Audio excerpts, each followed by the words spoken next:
chủng luộc này vô vai nơi bằng co bàn tê chủng luộc màu căn Prong đèn Campuchia Thái nè trời vô mình men Campuchia lần ngông đại mình đăng rương là bọn này anh đi ngày sai khiêm nặng bỏ sai chu này xóm bấy tên này đô oppa này vô răn rây anh đối trình đại chiêu oppa này vô răn rây nâng răn rây mà hạp tì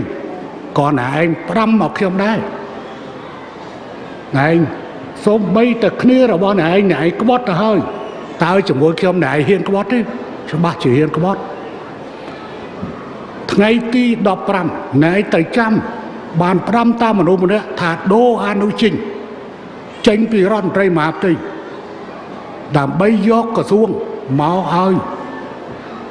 vừa thầy can trong sông chấm riêng này trong ban prap tới này vinh thà đô kê phải dắt cái đô luôn này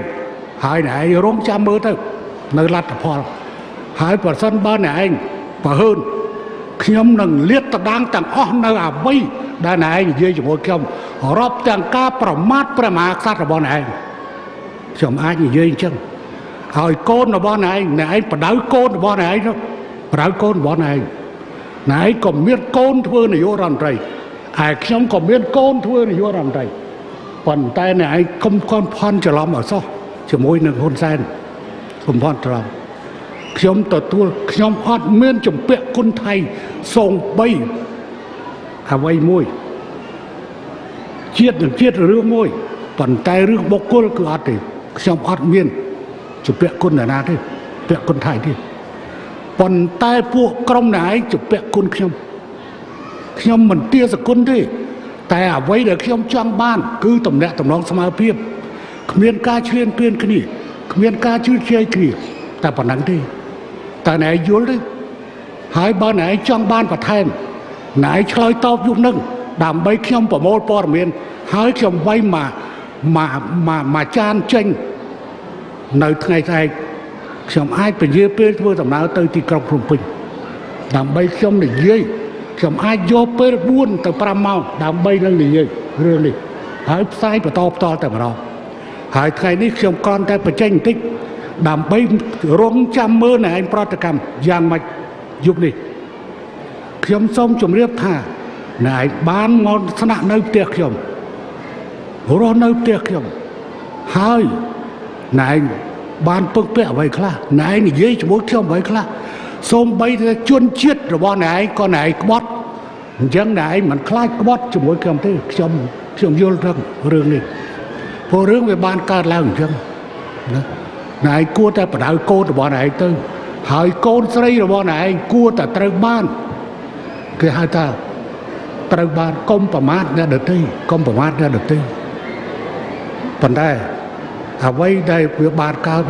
តទៅហើយយើងសង្ឃឹមរងចាំថានៅប្រទេសថៃនឹងមាននាយករដ្ឋមន្ត្រីថ្មីហើយចេញមកដើម្បីនឹងដោះស្រាយជាមួយកម្ពុជាព្រោះនៅពេលនេះយើងមិនដឹងថាត្រូវចរចាជាមួយអ្នកណាអំណាចពិតប្រាកដគឺជាអ្នកណាតើជាតបឬជាបកនយោបាយឬក៏អ្នកនៅក្រោយបកនយោបាយ